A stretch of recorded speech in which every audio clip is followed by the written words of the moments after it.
Tell me Jesus died for my transgressions, that he paid the price a long, long time ago,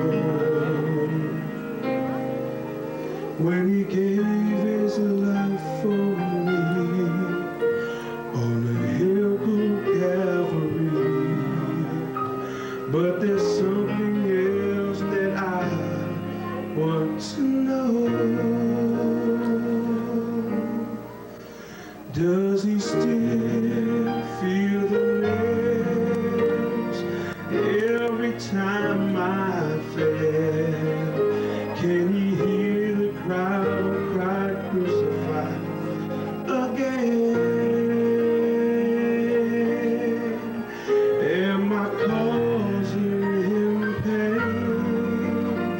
Then I know I've got to change, 'cause I just can't bear the thoughts of hurting him.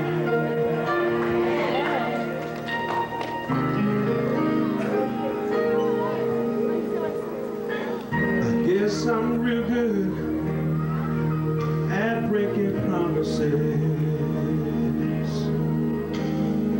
and I treat his precious grace so carelessly.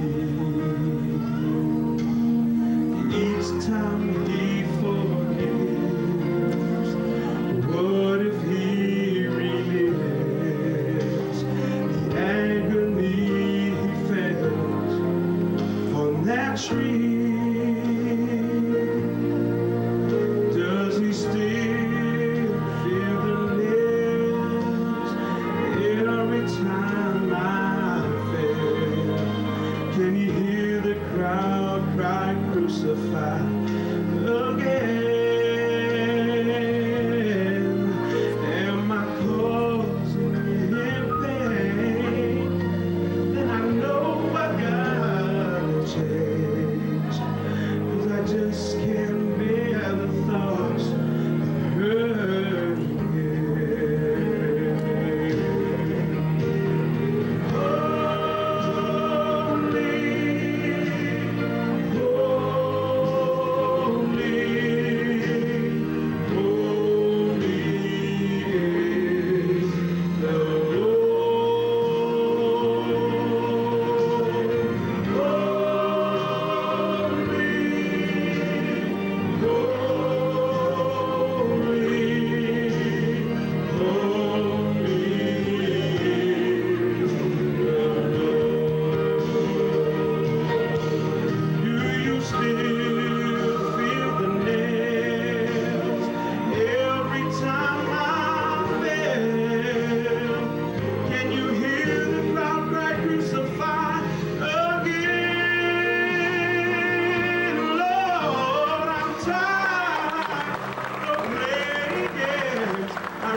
Change, 'cause I just can't bear the thought